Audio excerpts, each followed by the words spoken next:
Salut tout le monde. Donc comme Adrien l'a dit, on avait envie d'apporter un message sur la maturité. Et cette semaine, j'ai vraiment un texte de la Bible qui a saisi mon cœur. Je vais vous le lire et vous me direz si ça captive le vôtre aussi. Ça se trouve dans Matthieu, au chapitre 7.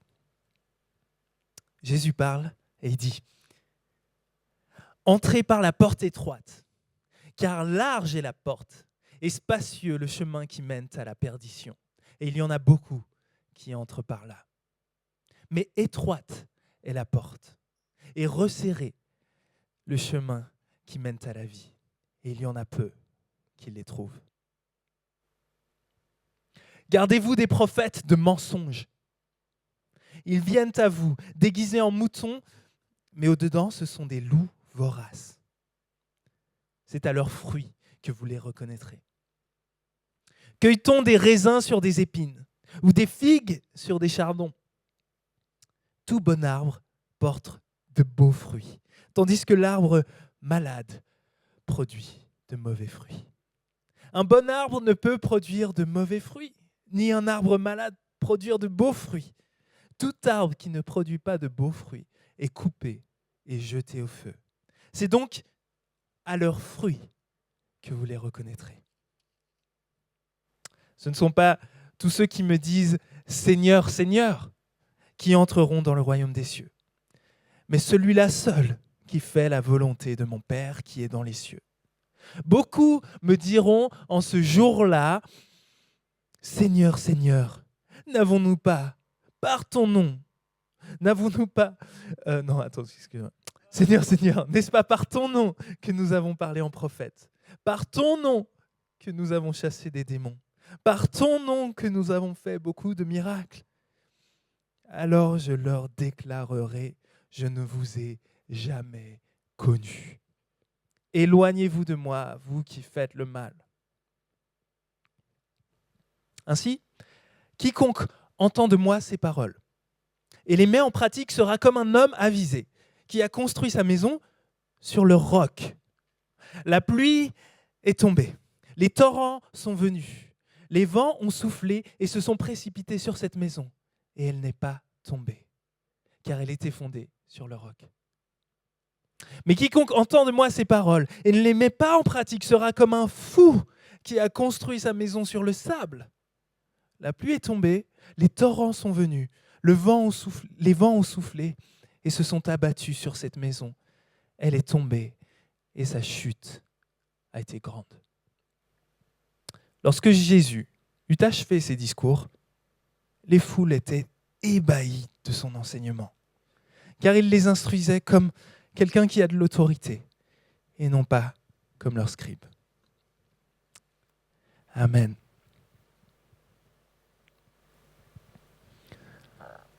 Les foules étaient ébahies. En gros, ils étaient choqués. Si là, maintenant, tu n'es pas choqué par ce que tu viens d'entendre, c'est que tu n'as pas bien écouté, je crois. Jésus vient. Et ici, il est à la fin de son prêche. Je ne sais pas si vous connaissez le sermon sur la montagne, c'est Matthieu chapitre 5, 6 et 7. Il est à la toute fin du prêche. Et il fait comme tout bon prédicateur. À la fin du prêche, tu prends les gens par le col et tu leur dis, alors maintenant, t'en es où? Je t'ai parlé de plein de trucs, je t'ai donné des concepts, je t'ai fait réfléchir, penser, rêver. Maintenant, toi, tu te situes où? Et Jésus pose ça là. Donc c'est choquant. Ça nous invite à nous positionner. Mais pendant longtemps, je crois que j'ai très très mal compris ce passage. Pendant longtemps, je lisais ça.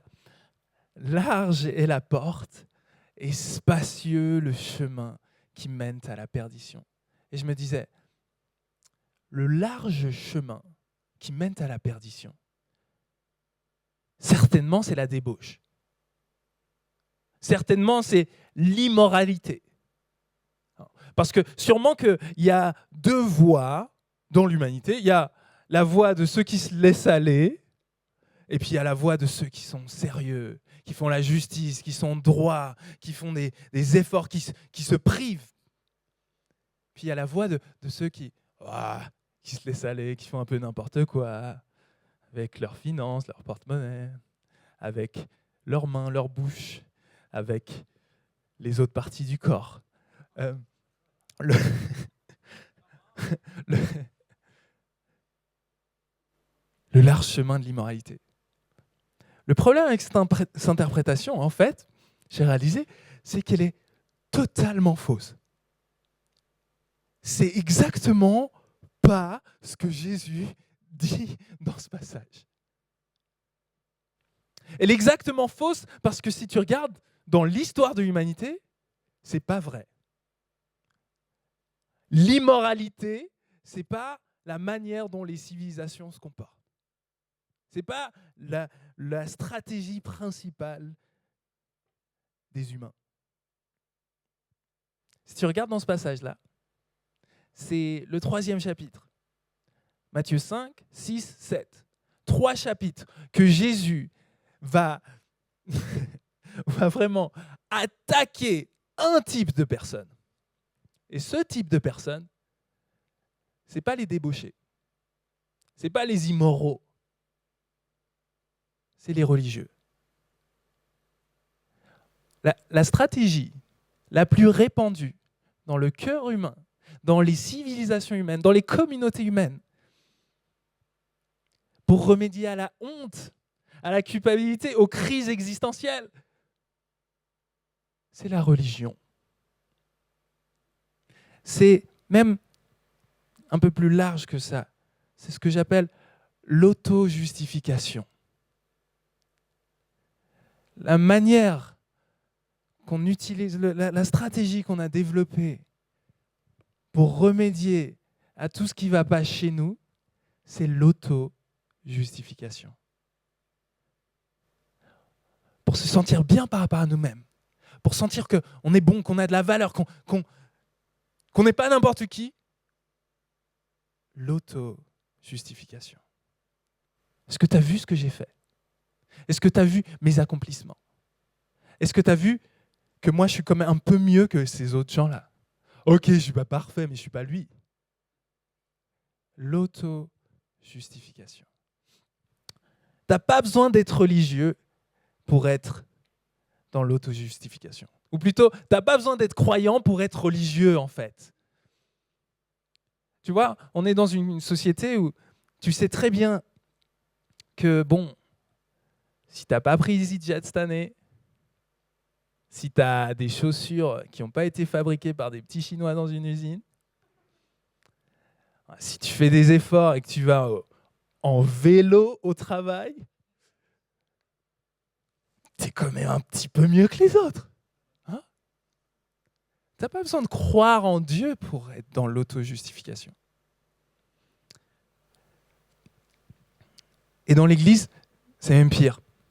Vous voyez, on a ce truc dans l'Église. Jésus dit qu'à la fin des temps, hein, au jour du jugement, quand on vient devant Jésus, il y a ces gens qui vont venir devant lui et qui vont dire « Seigneur, Seigneur, n'avons-nous pas chassé des démons en ton nom? N'avons-nous pas fait tous ces miracles en ton nom ?» Vous voyez, Jésus, il ne prend pas un exemple au bol. Il prend l'exemple de l'élite. Il ne prend pas des trucs qu'on fait tous ou qu'on arrive tous à faire. Il ne dit pas, en ce jour-là, vous me direz, Seigneur, Seigneur, est-ce que je ne suis pas allé à l'église une fois à Noël? Est-ce que je n'ai pas jeûné une fois? Est-ce que je n'ai pas donné 2 balles à quelqu'un qui me demandait dans la rue? Non, non, Jésus, il prend des exemples extrêmes, de dire l'élite spirituelle. Tu as fait des miracles, tu as chassé des démons, tu as eu la puissance de Dieu avec toi. Ah, si tu as fait des miracles, on sait que tu es dans l'équipe de Dieu, non? Et Jésus vient avec ces exemples extrêmes pour dire, tu peux considérer que tu fais partie de l'élite. Tu peux être le meilleur des chrétiens. Et en ce jour-là, tu viens et tu dis, Seigneur, Seigneur, regarde tout ce que j'ai fait. Est-ce que ce n'est pas la pire stratégie? Regarde tout ce que j'ai fait. Tu crois que tu peux impressionner Dieu par tout ce que tu as fait?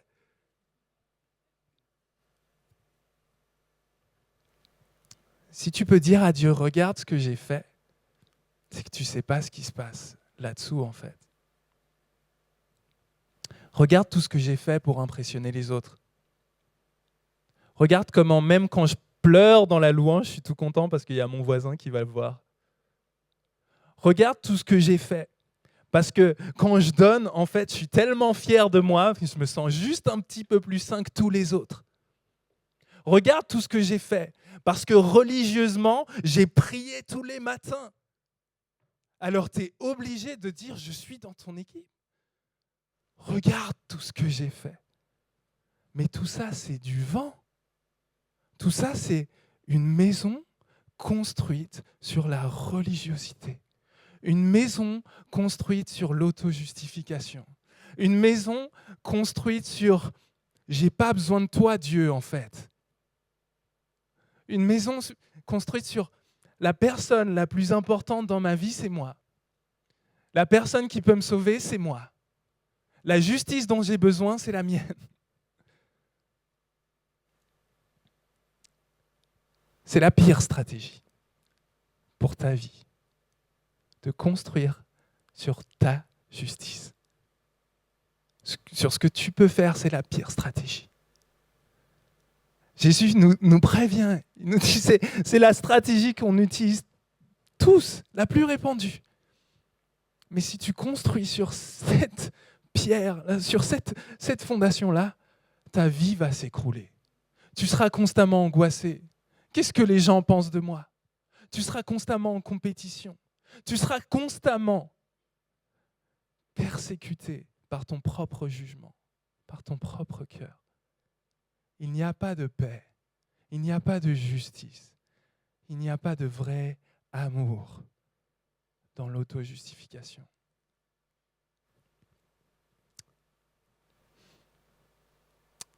La seule fondation solide pour notre vie, la seule fondation qui ne va pas s'écrouler sous nos pieds, c'est de construire sur Jésus. Que lui soit ta justice.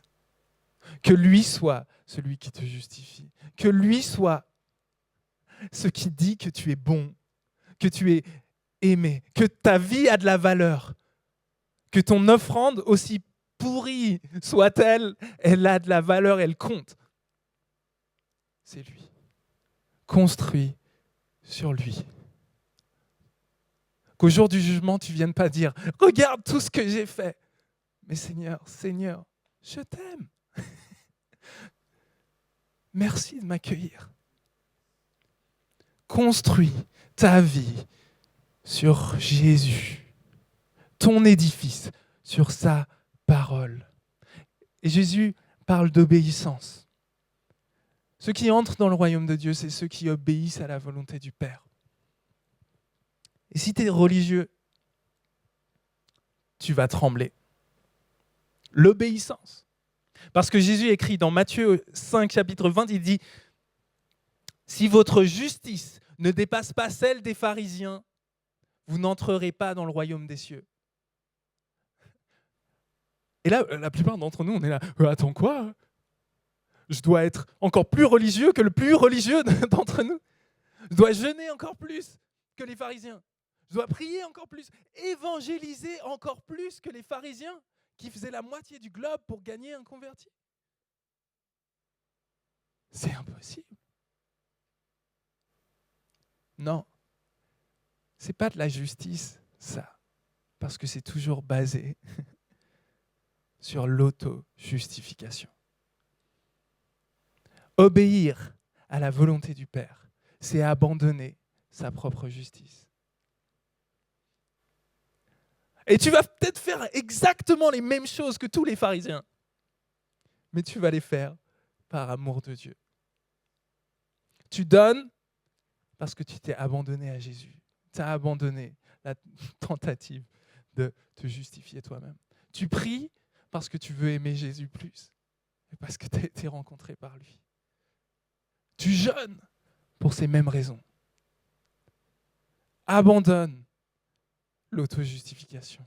Construis ta vie sur l'obéissance à la volonté du Père. Construis ta vie sur Jésus. C'est la seule façon d'avoir une vie solide qui tient la route. C'est la seule façon d'avoir la paix intérieure, où tu ne seras pas constamment en train de dire « Oh, c'est quelle formation que je peux faire, c'est quelle carrière que je peux prendre, c'est quel argent que je peux gagner, c'est quelle réputation que je dois me faire pour enfin être quelqu'un. »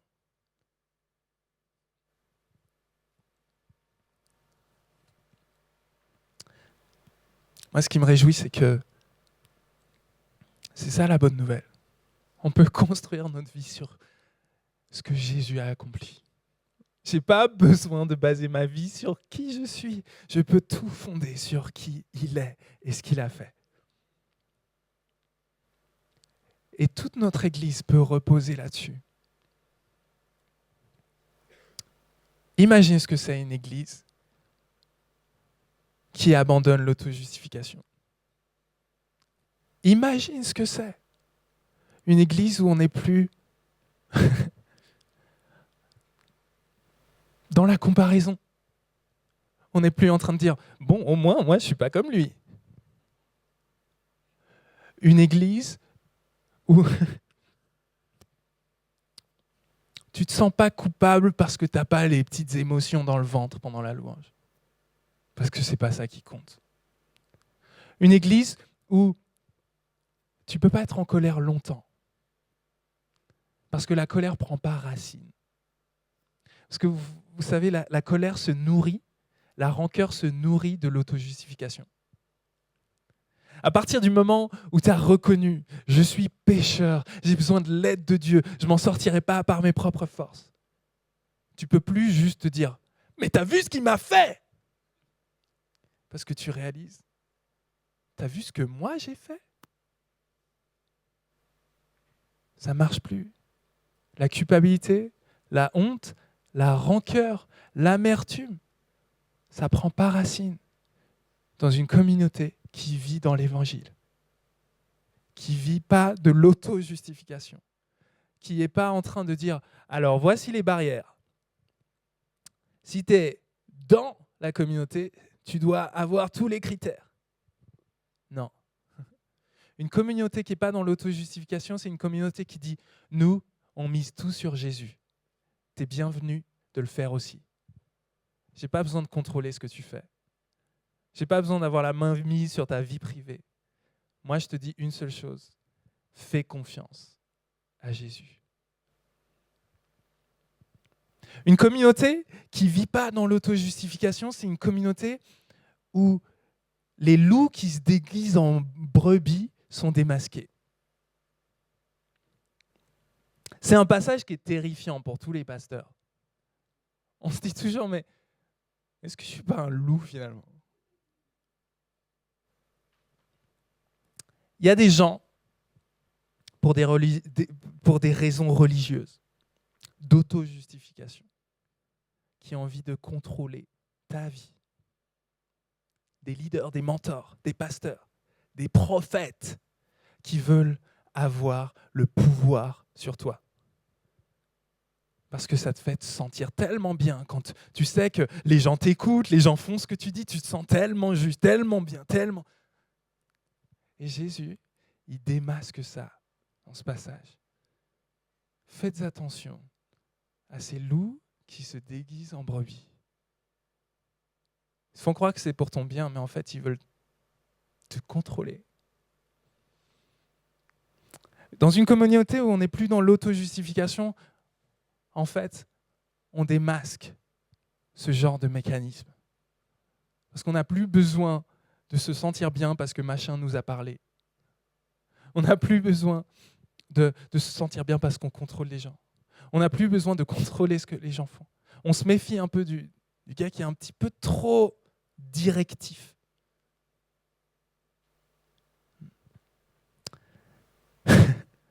Jésus veut construire une communauté qui est fondée sur l'Évangile. KCF Genève se soit fondé sur le roc de qui est Jésus. Ça veut dire qu'on a le droit à l'erreur, on fait plein de bêtises. Mais on ne se cramponne pas au pouvoir, à la comparaison, à l'amertume. On se cramponne à Jésus. Et on demande pardon, et on se pardonne, et on s'accueille. Donc voilà, je ne sais pas où ça t'a rejoint ce matin. Il y a ce message de l'Évangile qui est simple. Construis ta vie sur Jésus. Abandonne les autres stratégies.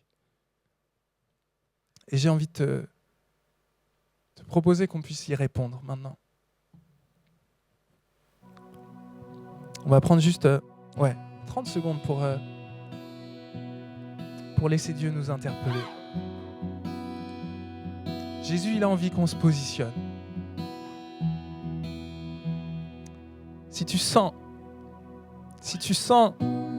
Seigneur, j'ai été dans l'auto-justification. J'ai voulu manipuler ta grâce. J'ai voulu faire je suis obnubilé par mon image de moi-même. Tu peux faire cette prière avec moi. Seigneur, j'abandonne. J'abandonne. Tu es mon seul espoir. Jésus, tu es mon seul espoir. Je m'abandonne à toi. Je renonce à moi-même et je veux obéir à ta parole.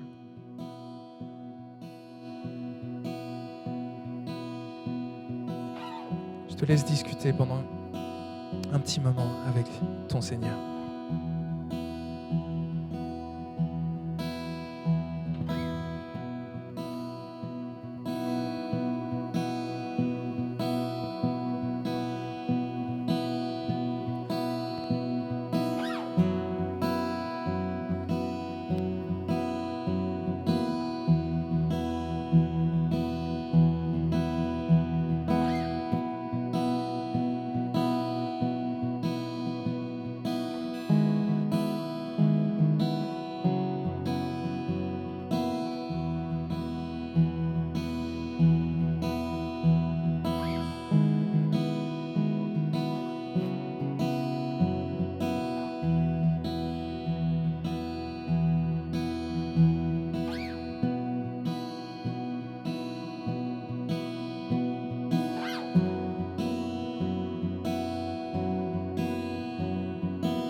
Yeah.